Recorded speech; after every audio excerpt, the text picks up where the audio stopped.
தான் இவருடைய நோக்கமா இருக்குதா? யாராவது ஒரு மருத்துவர் வந்து கல்லு குடிங்க, இந்த வியாதிக்கு இது கல்லு. புதிய தமிழகம் கட்சியினுடைய தலைவர் டாக்டர் கிருஷ்ணசாமி அவர்கள் நேற்று சென்னையில் செய்தியாளர் சந்திப்புல கல்லு மதுபானத்துக்கானது, கல் ஒரு மது, அது டாஸ்மாக் சாராயத்துக்கு இணையானது, அது கள்ளச்சாராயத்துக்கு இணையானது, அது கஞ்சாவுக்கு இணையானது என்ற ஒரு கருத்தை பதிவு செய்த போது, இனி கல் இருக்கு போறப்ப சீமான் மட்டுமல்ல, யார் நடத்தினாலும் அந்த 1000 அருவாரோடு வருவேன் சொல்லியிருக்கிறார். ஐயா மருத்துவர் கிருஷ்ணசாமி அவர்களை நீங்க படிச்சுதான் டாக்டர் பண்றீங்களா? கல்லுல 23க்கு மேற்பட்ட உடம்புக்கு நன்மை செய்யக்கூடிய சத்துக்கள் இருக்குது. இதை நாங்க சொல்லல, மத்திய அரசாங்கத்தினுடைய இந்திய மருத்துவ ஆராய்ச்சி நிறுவனத்துடைய தேசிய ஊட்டச்சத்துக்கள் ஆராய்ச்சி நிறுவனம் சொல்லியிருக்கு. Bureau of Indian standards, BIS நிறுவனம், இந்திய தர கட்டுப்பாட்டு ஆணையம் சொல்லுது 5% மேல இருந்தா தான் அது மதுபானம். ஆனா இதே தஞ்சாவூர்ல இருக்கக்கூடிய இந்திய உணவு படுத்தல் நிறுவனம் சொல்லுது 2-4% மட்டுமே மதுபான அளவு கல்லுல இருக்குது.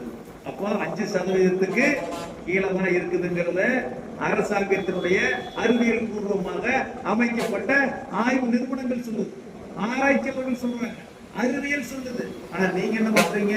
நான் ஒரு மருத்துவர், நான் மருத்துவம் படிச்சிருக்கிறேன், கல் ஒரு போதைப் பொருள், கல் ஒரு டாஸ்மாக் சாராயத்துக்கு ஈடானது, கள்ள சாராயத்துக்கு ஈடானது, கஞ்சா கிடையாது. நான் கேட்கிறேன், அந்த டாஸ்மாக் சாராயம், பீரு, பிராந்தி, விஸ்கி இருக்கக்கூடிய எத்தனால் கல்லுல இருக்கா?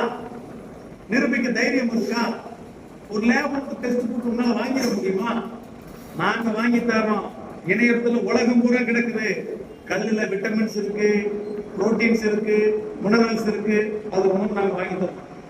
ஆக நீங்க கடந்த தேர்தல் அஇஅதிமுக கூட்டத்துல தென்காசி ஞானபுரம் கோயில போட்டிக்கிட்டீங்களே, அப்ப உங்களுக்கு காசு கொடுத்தாங்களே, அதை வாங்கி எல்லாத்துக்கும் கொடுத்தீங்களா? அது எந்த காசு? டாஸ்மாக்ல வீடு பிராந்தி விற்கக்கூடிய அந்நிய முதலாளிகள் கொடுத்த காசு. அப்ப நீங்க இப்ப யாருக்காக கூறுறீங்க?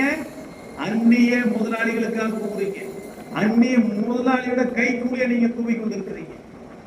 கல் என்பது தமிழர்களுடைய மரபு உணவு பானம், ஊட்டச்சத்துக்கள் மிகுந்த, தாது சத்துக்கள் மிகுந்த ஒரு மென்பானம். இதை அறிவியல் ஆய்வில் ஒத்திருக்குது.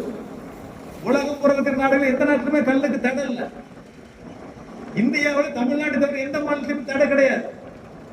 மதுவிலக்கு அமல் இருக்கிற பீகாரில் கூட கல்லுக்கு அனுமதி இருக்கிறது.